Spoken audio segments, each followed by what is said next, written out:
আজ অনেক দিন বাদে বাড়িতে এলাম।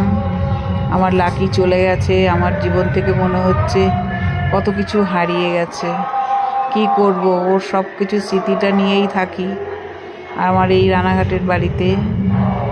তো এই দুটো লজ্জাবতী আর কালটি, এদের দেখে আমি সব দুঃখ কষ্ট ভুলে যাচ্ছি। তারপরে এরা আমার জন্য ওয়েট করে থাকে। যেই দেখেছে আমি টোটো থেকে নেমেছি, বন্ধুরা তোমরা ভাবতে পারবে না ওদের ভালোবাসা যদি তোমরা দেখতে। সেই দূর থেকে ছুটে ছুটে ছুটে ছুটে ছুটে ওরা আমার কাছে এসছে। আমার কাছে এসে ভেবেছে কখন আমরা একটু খেতে দেব। আমি সঙ্গে সঙ্গে বাজার থেকে ওদের জন্য চিকেন নিয়ে এসেছি, আর আমাদের খাওয়ার জন্য মাছ নিয়ে এসেছিলাম।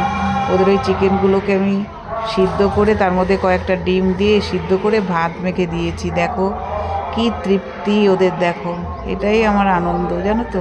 আমার খুব আনন্দ লাগে ওদেরকে খাইয়ে, মনটা যেন একদম ভরে ওঠে।